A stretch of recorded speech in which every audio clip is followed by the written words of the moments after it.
Viewer discretion is advised.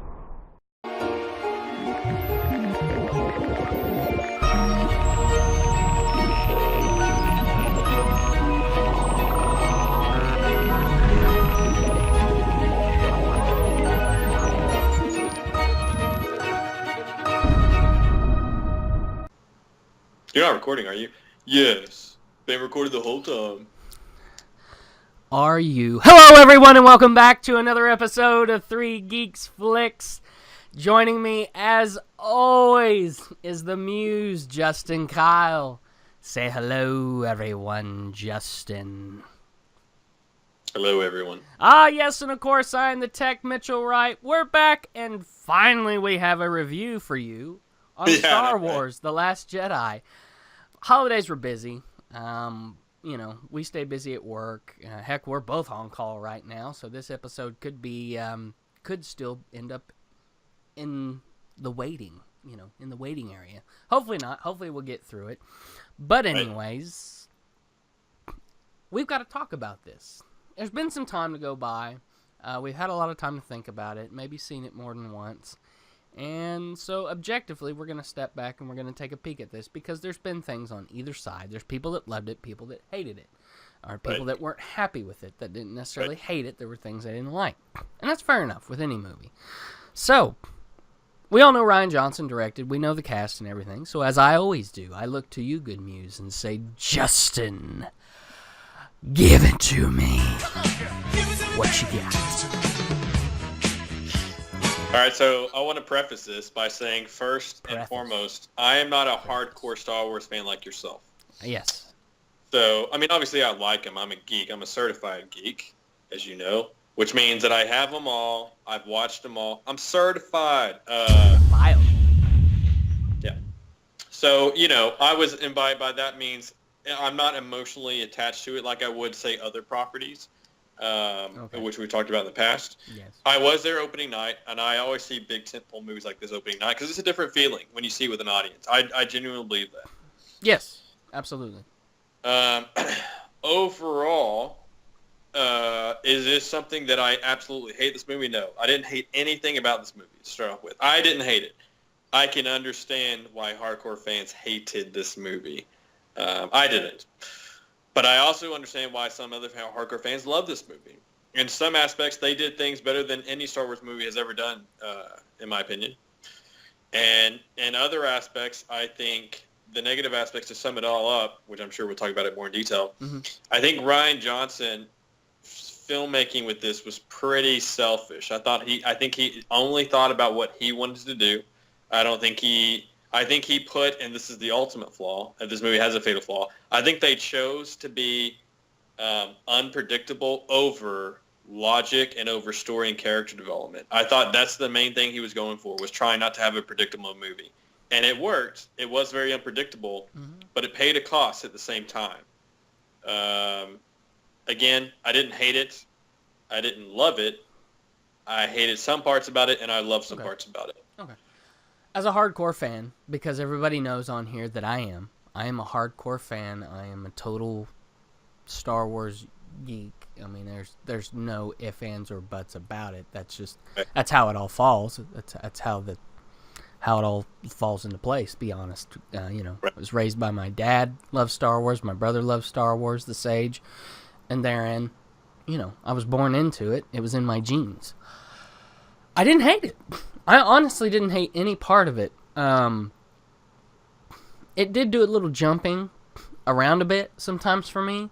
I felt like, yes, there could have been some more story and character development in certain areas they could have taken a little more time on. But overall, the unpredictability, it was fine.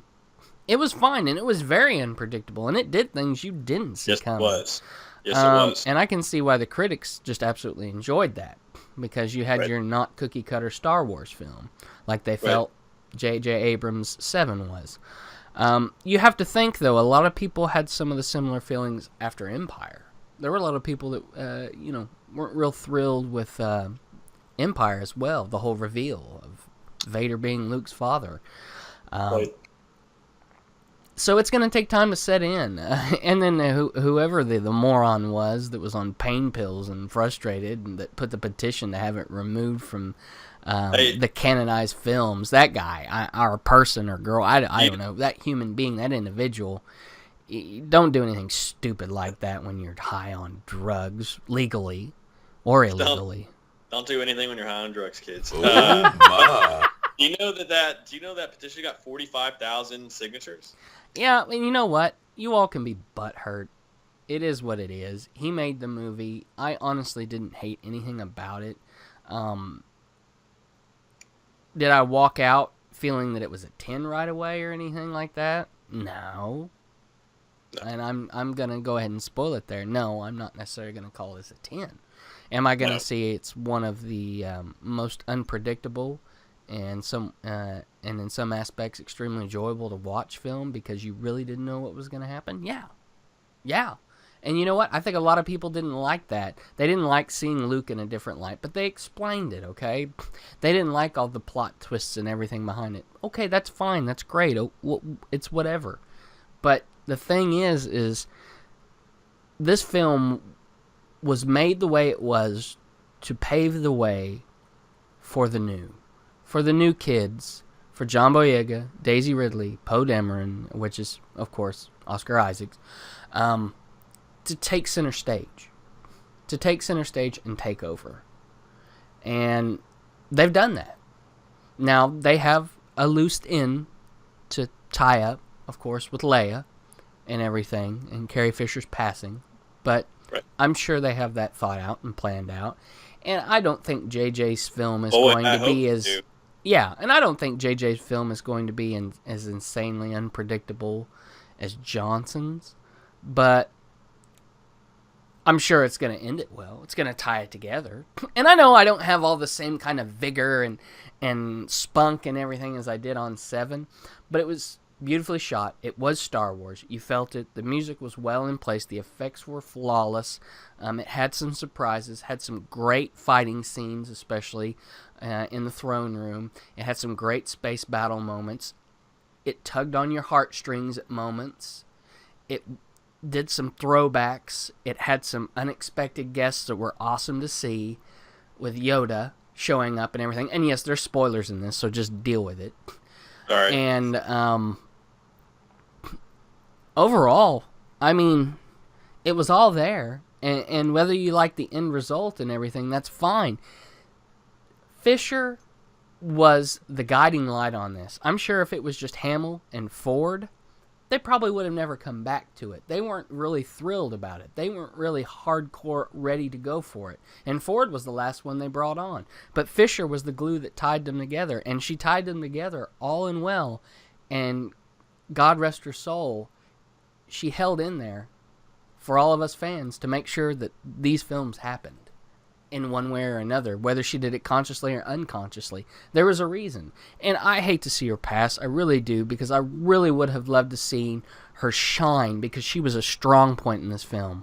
I would love to have seen her shine in 9, because 9 was said to have been very centered around her movie. Yeah. And it's awful to see her gone so soon. Yeah, I agree. I think she did a lot better job in this movie as she did with the Force Awakens. Oh, yeah. For sure. Oh, yeah.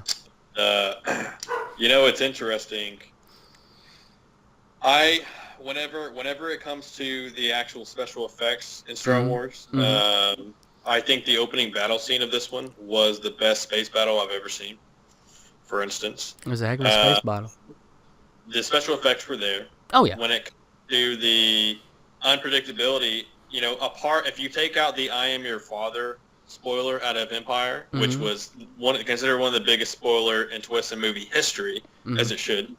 This is by far the most unpredictable Star Wars. It isn't necessarily a good thing all the time, but yeah, the technical aspects of the movie, the music, the CGI, the acting, all of that was pretty good, and it should have been Star Wars. So I'm glad they nailed that. There were some parts that I wouldn't say I hated it, but I really didn't like. So, for instance, I didn't, and a lot of the elements that I've heard as far as the negative criticism has been the story elements. In other words, There's been like the whole Rose and Finn's trip to the Casino planet. I mean, that ultimately was completely irrelevant, which I agree with. A lot of that, it reminded me of tone-wise and special effects-wise of the prequels, which is not a good thing whatsoever. And as far as the Rose saying she's not my favorite character, I wasn't digging her as a character overall, her whole storyline, the story arc. The what they did with the Force, I thought Rian Johnson did a cool job with the Force. I've heard a lot of people complain that he did things with the Force. I was not a big fan of the way Leia used the Force and saved herself in space. Well, see, and the thing is all of that has happened in past stories that are canon, like the universe. No, not even expanded universe. We're talking in the cartoons and Disney, the stuff that's considered canon, not expanded. When Disney bought Star Wars, I thought they erased all of that. I thought they just said only the trilogy was canon. Trilogy, the Clone Wars, all the Clone Wars stuff is in there. Okay. They made I didn't references. know that. I didn't know that, but regardless of if it is canon or not, it just and I'm not talking about, because if you're a Jedi and you can levitate objects, it's pretty clear you should be able to levitate yourself, right? Which is essentially flying, right? Right. I mean, they could, if you look at some of the canon and what they can levitate, the spaceship, all that stuff, even some of the games. I'm not saying those are canon, but still, it makes sense. If you can levitate anything, you should be able to levitate yourself. Fair enough. I just didn't like the presentation of it. It was a little, and it's not taking anything away from Carrie Fisher, but I remember thinking, that doesn't seem right. I guess it was the special effects of it, or the way, I don't know. You could very much tell it was CG. Yeah, just the overall presentation of it. I felt like they kind of failed for what they were going for. They could have probably done something a little more practical, like she could have thrown up a force bubble or something like that, and then she could have floated back to the door inside the bubble and then passed out. That's one of the things I thought. I mean, it was a little off-putting at first, and especially even though that, I guess if you're right, when you're saying it isn't canon, it has happened in the past. The vast majority of people that watch this movie do not know the canon like you do. I mean, that's the thing. It seems, because I did it, and again, as we talked about, I'm certified. I didn't know that. I didn't know that. But still, it makes sense. It was just, and it's not necessarily conceptually that she did it. It was just the tone they were going for with the music and the light on her face. I wasn't buying it. I didn't buy it at all. Okay. But again, the other things. What about the other things as far as the Force? Because a lot of people were complaining that Rian Johnson used the Force like it's never been done before. So, like, for instance, when Kylo Ren visited Rey on the planet, and then when he brought back and his glove was wet, right? Mm-hmm. Is that in the movies? It's never been done before. But again, has that ever happened in canon where they could essentially transport? Okay, so and it wasn't necessarily. It's kind of hard to explain in detail. But it's not necessarily like a transport. It's more of like it's like a force connection or communication or vision. It's kind of like a projection of themselves, or a projection of oneself. There, it's like an ancient power, and I think, I don't know if we're necessarily done with Snoke, to be honest. I don't know if it's kind of a smoke screen or if he's really gone, but you've got to think Snoke was apparently a very ancient being, so he was able to tap into powers that maybe were considered a little more unconventional given what Palpatine had done and how he had restricted Vader so much from certain practices of the dark side, and that the Jedi had been in ruins for so long and so many teachings were not available and may be considered restrictive and lost whenever the temple was sacked. So that's kind of one of the things that go hand in hand, and maybe will be answered if Johnson decides to do a Old Republic trilogy that's set thousands of years during the heyday of the the Jedi Order and the Sith Order, to where there were many Sith and there was infighting. So you really have to go back and read and kind of know some of it, as he really pulled from a lot of the old mythos and everything. Well, we could talk about this for a while, but it's way too long of a show if we did. Well, again, just as a general fan, I mean, I don't know a lot of the canon or what is considered canon, what isn't now. And it's hard. It's hard to tell. Well, I mean, the regardless of that, when I say Rian Johnson seemed like he made a pretty selfish choice, I felt like he was only thinking about this movie. Yeah. And I think it's pretty much irrefutable to say he tossed out a lot of things they were doing. So, for instance, the entire Force Awakens ended on a cliffhanger of Luke getting his lightsaber. The first thing he did was toss it aside. Didn't like that at all. Yeah. Again, that's just where I'm saying I think his sole idea and his sole motivation was just to be unexpected over logical things. Whenever Snoke died, I mean, they built him up in the last one to be... That was very unexpected. Correct. I mean, he was supposed to be the baddest. I mean, people were thinking he was Plagueis. I mean, there was a lot of theories about that. He was supposed to be amazing, and they just killed him off. Yeah, I guess he could come back, but again, it's not. It just the presentation well with the Rey's parents thing. I know a lot of people are saying, well, they didn't force fans to think about this for 2 years. I'm calling BS on that. That's exactly what. And I'm wondering if that's a smoke screen. I think it is a smoke screen. I'm calling BS on it because, number one, Kylo Ren never said your parents are nothing. He said, you know, and then Rey said it. They've got to be, because literally, look at what J.J. Abrams did as far as the parents. Yeah. And here's the other thing that I'm thinking about. Remember, when J.J. Abrams first read the script, he was thinking, I wish I would have been directing this, right? That kind of implies that it didn't upset him, that he was excited about it, which means that it's J.J. Abrams. I feel like he would go back and build on it. He would have done some things differently. Honestly, I think he would have done some things differently. And I guarantee you he's going to tie it up and end it up in a little more traditional fashion. I think he should. I think they have to. In fact, I think if they, especially the Rey's parents, I mean, with this one, she was almost even more powerful with very little training. She was only, I mean, we don't know for sure how long she was on the island, but she was only taught 3 lessons from Luke, pretty much. Yeah. And I loved one of my favorite parts is their Force vision. Again, that's one of my coolest moments. That's the coolest Force vision I've ever seen. Whenever her and Kylo took on the Royal Guards in Red, that was one of the coolest lightsaber fights I've ever seen. Yeah, the Praetorian Guards. Yeah, the Praetorian Guards. So like some of it, again, it was the things they did good. They did better than any Star Wars, in my opinion, ever.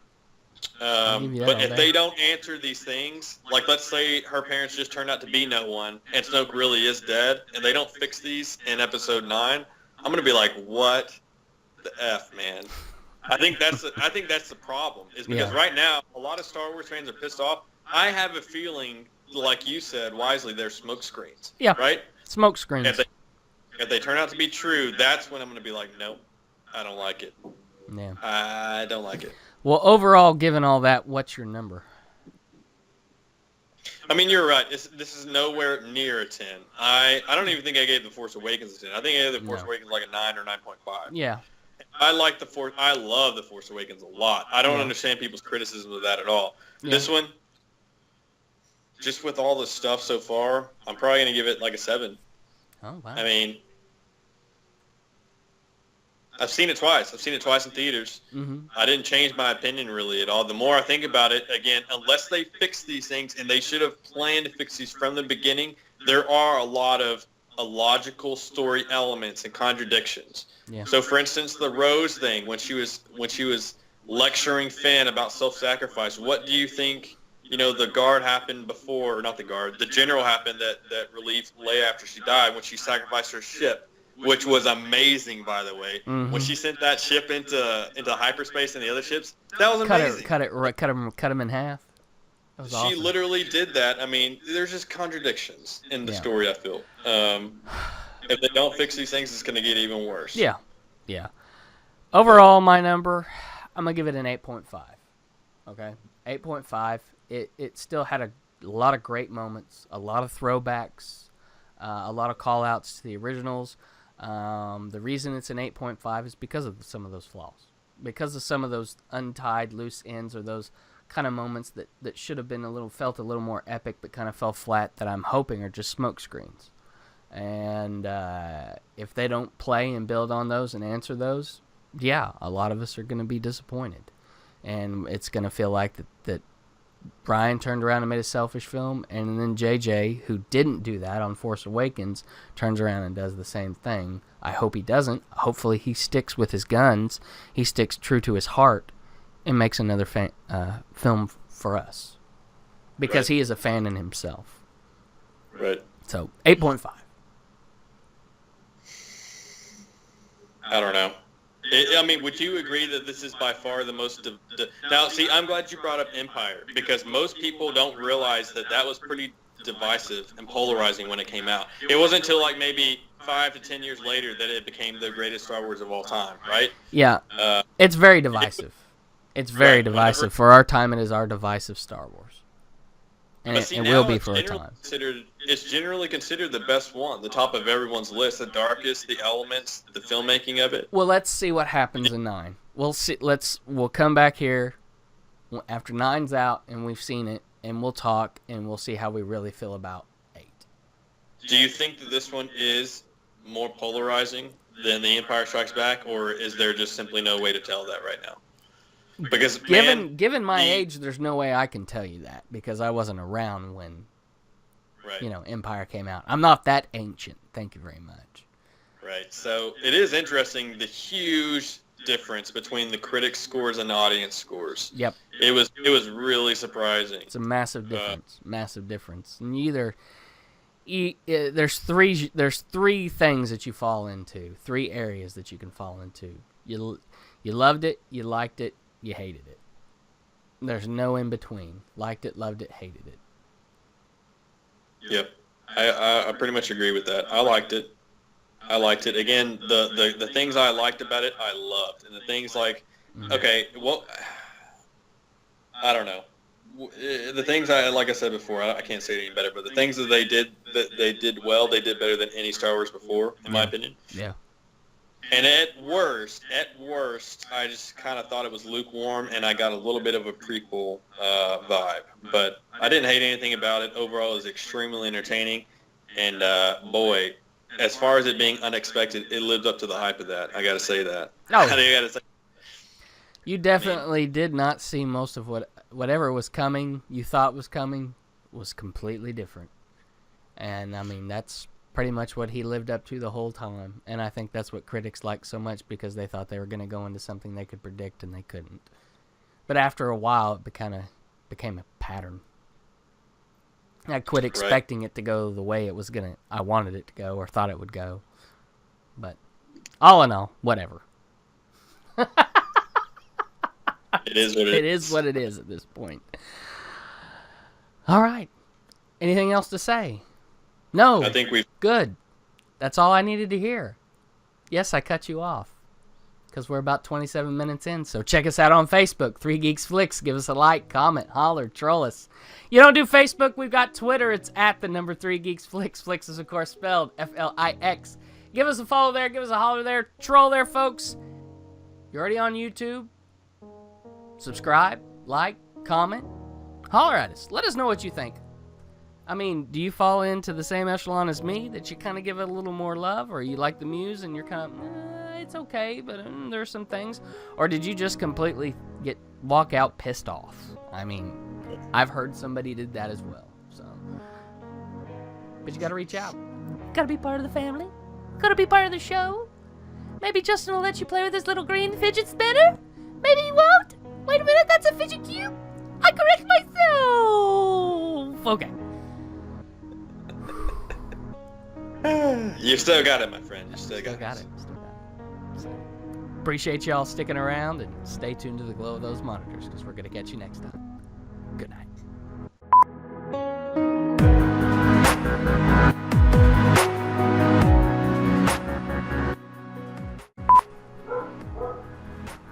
Let's wait till he stops barking, yeah. All right. Toby, shut up! I think we're good. Yeah, that works. I like how you put out that fire. You took care of business with that. I like that. You set up? You mean, am I ready? Are you set up? No. You're telling me on the phone, let's make this close to this time. Let's do this. Let's make this happen. And then now you give me this. I wouldn't say I'm set up. Maybe you should ask, am I ready? I could be ready. There's a difference. You could be. All right. This is tough for me. Okay? This is difficult. Okay. Are you mean you say it's... Okay, It's good. difficult for me to ask you this because I know generally what you say in turn. I don't even remember what I say. You used to ask me this. You used to look at me. You used to ask me this Oh my before. God. Okay. I'm gonna ask one more time just to say I asked again. Okay, but don't. I mean, I'm ready, but don't just start after you ask that. You gotta do it abruptly, like you always do. I like it when you do it abruptly. Okay. Okay. Or you know what I'm talking about when you say, "All right, you." Yes, I know. What's with the attitude? I got my thing. Look, I got this just in case. You got it, just in case you start messing with your face. Props to Stacy Fuller. Thanks again, Stacy. Yep. This helps me, especially when I snort a bunch of cocaine and my hand won't stay still. Yeah. You're not recording, are you? Yes. Been recorded the whole time. Are you? Hello, everyone, and welcome back to